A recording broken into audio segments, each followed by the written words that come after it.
After using the BVOT Wireless Mobile Mifi device for a while now, here are some of my thoughts about it. Hey guys, welcome back to the channel. This is Master, the Tech guy. If you're new to the channel, please consider subscribing, and if you do eventually end up liking the video, please hit that thumbs up button. Plus, if you like the work that I do on this channel, please consider partnering with me on Patreon. I'll leave a link in the description. Now, this particular BVOT Mifi device is the model M88. There are other BVOT models out there, so some of the things that I say may not apply to them.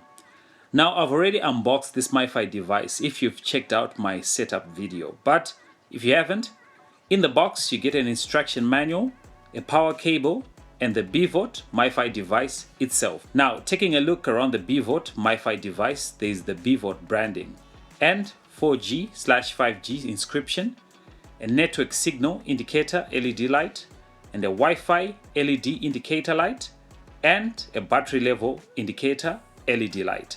On the side is a grey strip on this particular model with a textured design.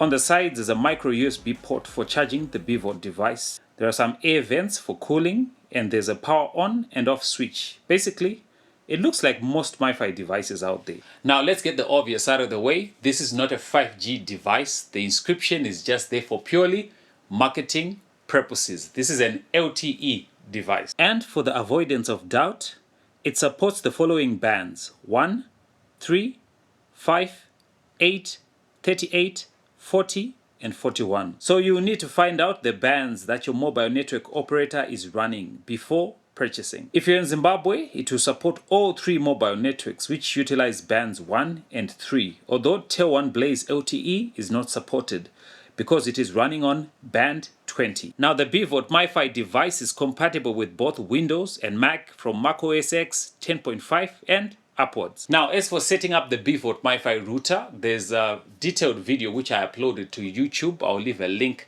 above. You can go check it out. But just a quick overview, if you're going to be setting up the BVOT Mifi router, you need to fully charge the router itself and make sure that you have access to either a smartphone or a PC. When you look at the back of the BVOT Mifi router, there are instructions including the default logins.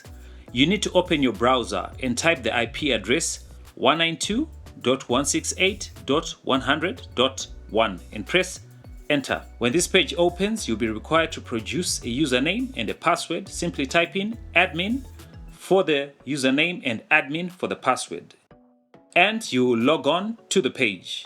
You need to access the advanced settings and look for APN, which is the access point name setting. You will need to search for your mobile network provider's access point name. In my case, it's ethernet.net. So I'll type it in here and copy it and paste it here where it says user. Come here and click on the drop down and choose IPv4/v6 and click modify, and that's it. You should be able to connect to the internet. Now, about the BVOT Mifi router. Booting the device doesn't take 5 seconds as suggested on the box. In reality, you have to wait for a bit for it to boot up. When you're using the BVOT Mifi router in the same room, the performance is okay. Not the best though, particularly if you have multiple devices connected to it. The maximum distance I've been able to use the BVOT Mifi router is about 40 meters away, and the speeds and latency at that distance is really bad. On a full charge, you can use the BVOT Mifi device for about 3 hours of intense and moderate usage, but it has a standby time of up to 12 hours. Now, the speed on the BVOT Mifi obviously depends on your network, but I've been able to get speeds of about 10 megabits per second on the Ethernet network. Although doing the same speed test on my phone, I'll get speeds in excess of 20 megabits at the same time. But this is when I'm in the same room. At some distance, the router would get speeds of under 1 megabit per second. If your internet tasks depend on lower latencies, like when you're gaming, then I don't think the BVOT Mifi device is the product for you. But if your tasks are basically surfing the internet and social media, then the BVOT might work, but it won't be perfect, especially when multiple devices are connected to it. Personally, I was underwhelmed by the performance of the BVOT Mifi router in terms of latency and speed. For a $30 Mifi router, I think it performs okay. Although, if I had the same budget, I would look for a Mifi router from Huawei or even TP-Link. So those are my quick thoughts regarding the BVOT Mifi router. If you found this video helpful, please give it a thumbs up and don't forget to subscribe. Otherwise, I'll see you in the next video.